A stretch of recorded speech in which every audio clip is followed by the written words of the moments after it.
Let's learn about Christmas by looking at this Old Testament prophecy. Here's two things this Old Testament prophecy teaches us about Christmas. Number one, more religious activity won't fix anything about our life ache. More religious activity won't fix anything about our life ache. Now, religious activity, it's not that it can't be good. It's not that it can't help people. It can even maybe distract us from our own sin. It can distract us from our self-focused desire to pull off what only God can pull off. It's our pride that causes us to say, I will do it, I will fix the problem. But that's not what the Lord commanded us to do, as we'll see in the next point.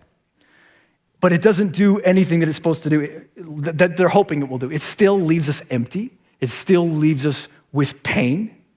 It doesn't fix it. There was a woman who was, she was burnt out. She'd been working all day on the Wi-Fi. She's trying to get her devices to connect to the Wi-Fi. You know what that's about? You know how hard that is sometimes? And so she's trying to get this to happen. She's, rebooting the router. She's calling tech support. She goes out and buys a whole new router trying to get this thing fixed up. She's laying there on the floor. Oh my gosh, I can't get this happening. Stuff is all over the family room floor. Her son walks by, teenage son. Mom, the power's been out all day. What's her problem?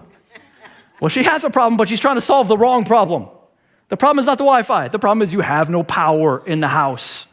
Sometimes when we're doing a lot of religious activity, we're trying to solve the wrong problem.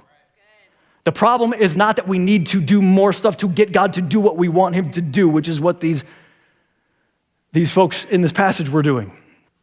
No, the problem is we've got to get everything back in alignment and come back to true devotion, the center, the point of everything, which is knowing and loving our God through Jesus Christ. So maybe for you, hey man, look, I listen to podcasts even, that's how Christian I am. I got all the devotionals or whatever, and those are good, but the truth is that over time you start to think about that like a checklist. And hey man, I got my checklist done, and I feel like God should have answered my prayer because of how many checks I've got in all these boxes. And the problem is, there's nothing wrong with the boxes or doing the stuff, but the problem is it's not the heart of it.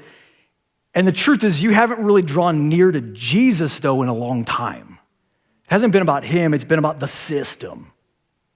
Or maybe, truth is, dude, you pray a lot, but if we're honest, most of your prayers are about your success rather than God's will and how God wants to help the people around you, maybe. And so, man, you're pulling the lever, like, God, why don't you make this thing work? And God's like, because, man, I'm not into these exteriors. I want the heart of it. Or maybe you've got a lifetime of doing all the right things. Maybe you're trusting, hey man, I got my kids baptized, so that's gonna be the right thing. But the truth is, in the home, it doesn't seem like anybody's really intimate with Jesus. It doesn't seem like the life of flowing out of an intimate walk with God is happening. There's just some religious things that happened. And my friends, that's just not the same thing.